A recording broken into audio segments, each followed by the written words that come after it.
Hey y'all. All right, so let's talk about examples of our brains not working when we get involved with somebody. And it doesn't even have to be, you know, you're in a relationship. It could be at the very start when you first go out with somebody and you start doing some craziness. So let's talk about it, okay?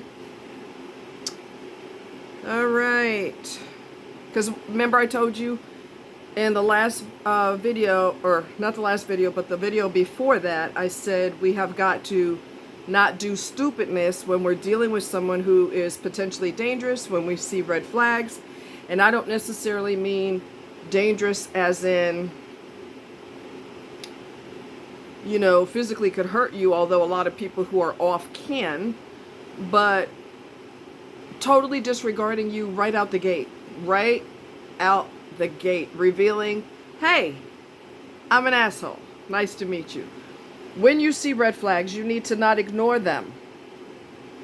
Okay, so let's talk about your brain is just not doing right out the gate, so that we cannot do it in the future. We can avoid doing these ridiculous behaviors in the future. All right, so complying in the very beginning while dating. Even on the first date, you comply, meaning you do what that person suggests. Give you an example. There's an online lady. She's a YouTuber. She wears her hair in twists, and her hair took a long time to grow. It was like, I think it was past her collarbone, up to her collarbone, or past her collarbone or something. I don't know, but it took her a long time to grow her hair out. And this fool says on the first date, they went to a bookstore. He goes and flips through a magazine, chooses a short hairstyle, and says, "You would look good with this." You know what that means? That means the way you are, I don't like it. So it needs to change.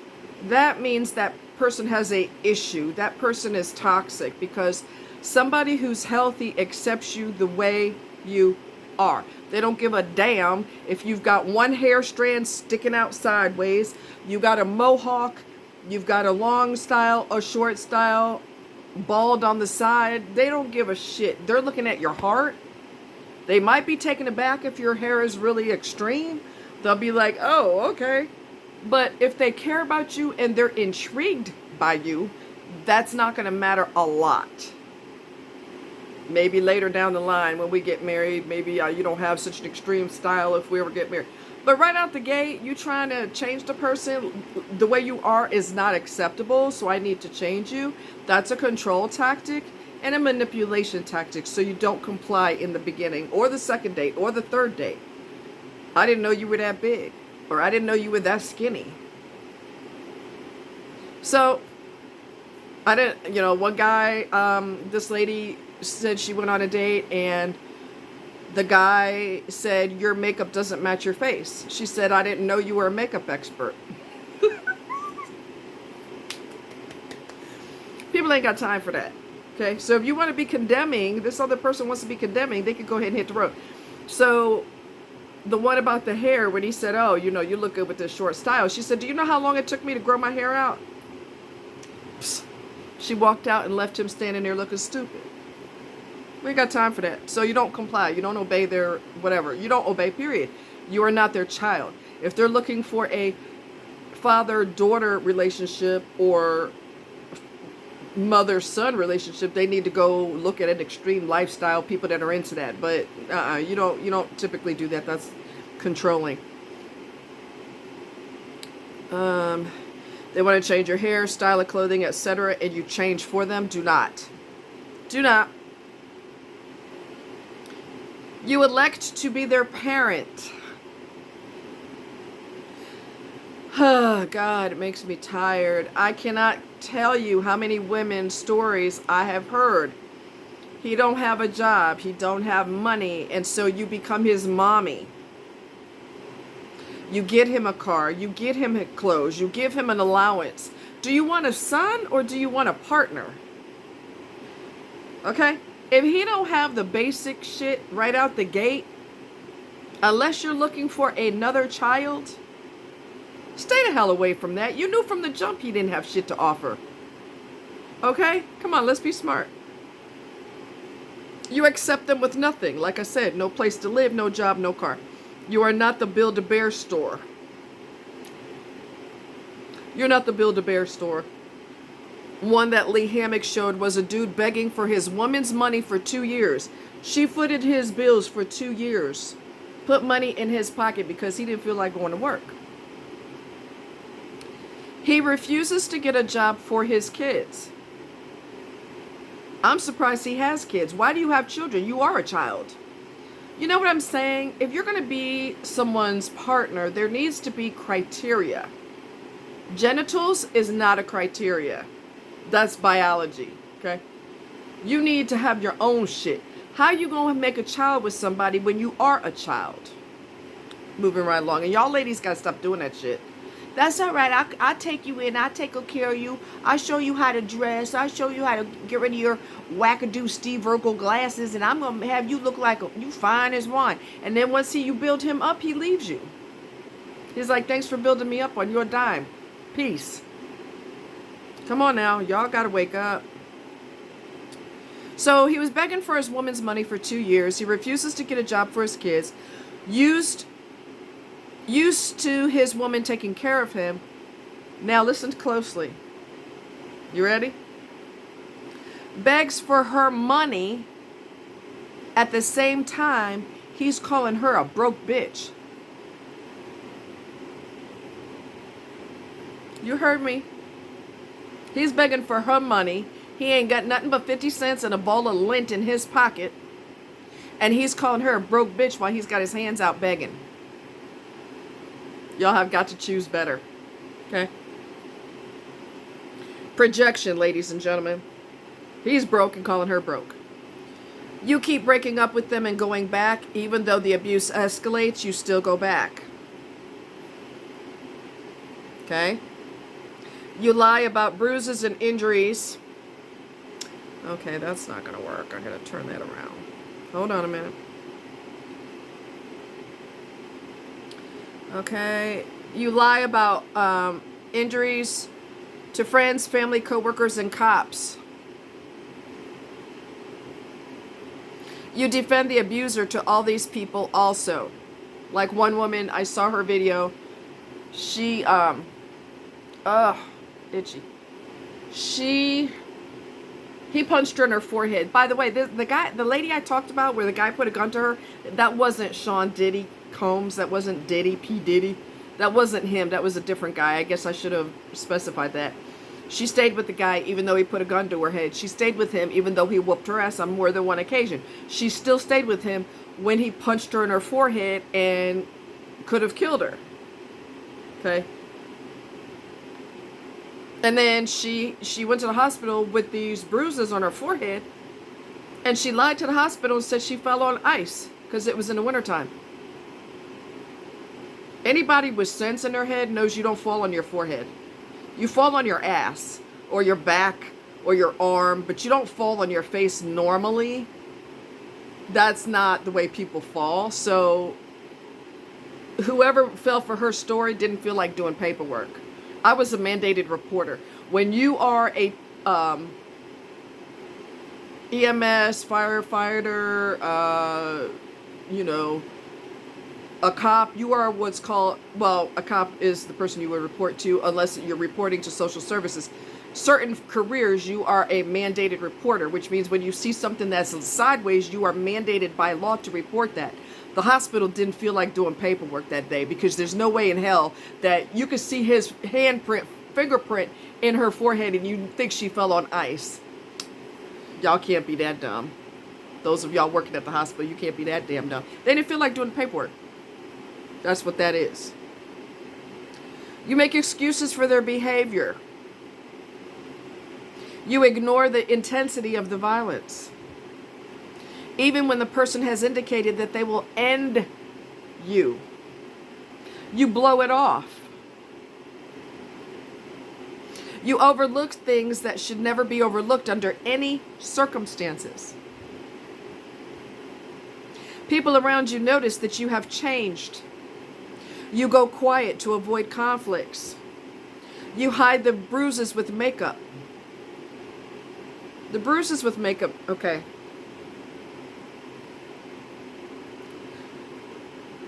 I know a guy who was married to a woman who had a support group for fibromyalgia. That's how I met her.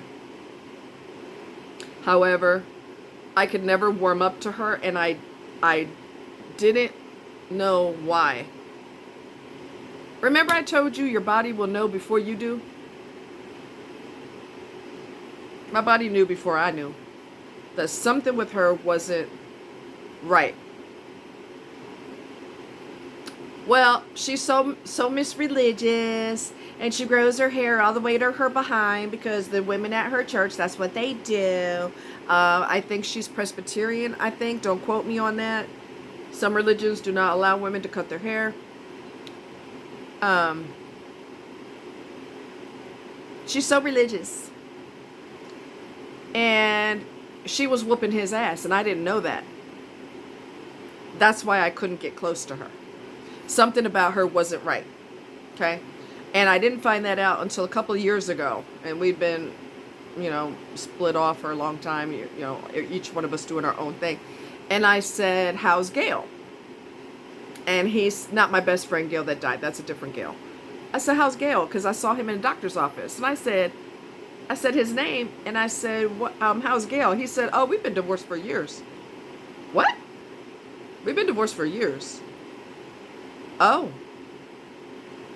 He said she was whooping on him. He went to work with bruises on his face. She threw a knife at him, hit him in the leg, the lower leg. I said, why? He said, I don't know. I don't know if it's because she didn't get her way or what. Now I know why I couldn't warm up to her, because she's not a good person, regardless of being holified and religious. So I didn't say a word. I didn't say, well, I never liked her from the jump. I didn't say that. I kept my mouth shut. Y'all would be proud. You hide the bruises with makeup, okay? Women do that all the time. You lie and say, they say, what happened to your face? Oh, I left the cabinet open. I walked right into it. Y'all know I'm clumsy. I mean, you know what I'm saying?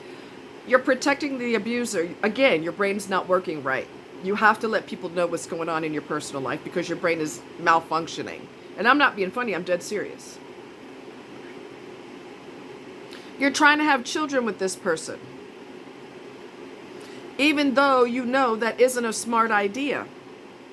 Children don't need to be raised in hell.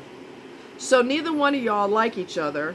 Neither one of y'all get along with each other. It's verbal and or physical. And so you think it's a good idea to get pregnant, or to get your woman pregnant. Why is that a good idea? You know in your logical mind it's not. But because your brain's not working, you're trying to have children so that they could be the glue to hold y'all together, which you know and I know that don't work, and that's illogical. Again, you're not thinking correctly. Okay? You believe the abuser when they cry and they say they are terribly sorry and will never do it again.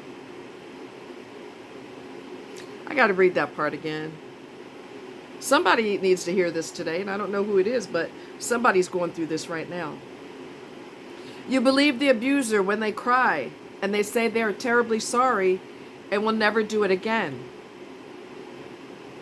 Manipulative people can pull the tears out quick, fast, and in a hurry. And it's all an act. Okay? You got to go by actions, and that's the next comment.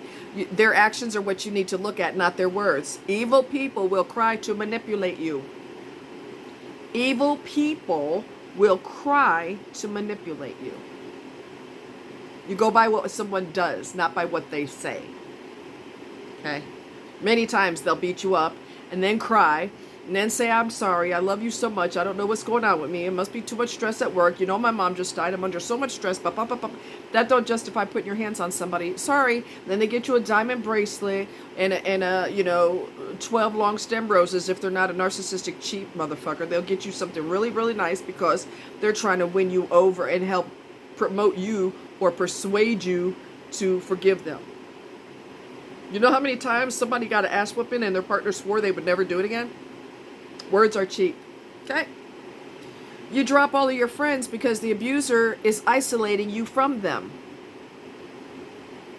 Y'all better listen to this. This happens every day. You need to do the opposite and keep your friends. They need to know the truth so they can help you. You deliberately avoid family and friends so they don't pick up on your emotions. Your family knows, regardless of you trying to act like everything's fine, you're just tired, or you had a long week at work. Your parents know you very well. Your mom knows you. She can read you like a book. Don't even go there. Your friends can read you. Come on now. Come on, come on. Give people more credit than that, all right? You hide what you're going through. You hide what you're going through. So, I'm going to give you the number to the National Domestic Violence Hotline. I'm also going to put it in the description. The number is 1-800. We don't have to say 1 anymore. I don't think you have to say 1 anymore. You just do 800, right? 800-799-7233. 800-799-7233. That's the National Domestic Violence Hotline, right? So let's go back to the very first one. If you comply with what they want in the beginning, oh, your hair, I didn't know it was that long. I really love people with shorter hair. And you shorten your hair, they know they got a sucker. Okay? They know they got a sucker on their hands. They're like, oh, you're obeying my rules right out the gate. This is going to be so much fun. Don't do that. Don't do that. Don't do that. You're a grown-ass person. Okay? If you want your hair to be like, oh, I forget her name. Anyway, the one that had her hair down to her ankles, if that's what you want to do, Crystal Gale. You want to be Crystal Gale, you can do what the hell you want to do. It's your hair. Whoever don't like it, somebody else will love it. Okay? You want to have one piece of hair, like I said, sticking out your head, or 2 pieces sticking out like antennas, and the rest of your hair is bald, that's your freaking prerogative. You can do what you want to damn do. Okay? Please. So, yeah, those are, if you got to listen to this video more than once, that's what you do. If you know somebody who is in an abusive relationship, send them this video. Because there's no reason for you to be miserable. There's no reason for it. And there is no reason in the world. If you're with, okay, so the rules are simple, right? If you're dealing with a healthy person, they're going to be happy. And they want you happy.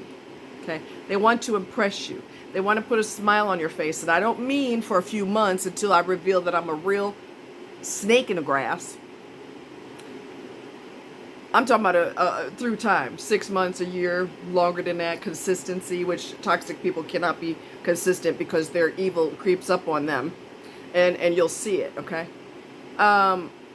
Healthy people want you happy.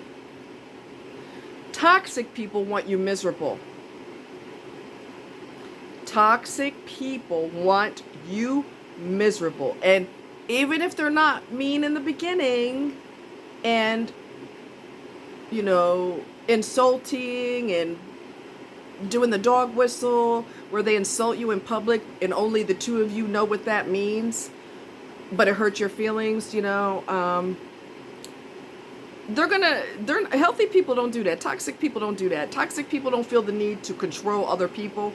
I'm going to micromanage the hell out of you because you're only 2 years old, even though you're an adult that graduated college. You're only 2.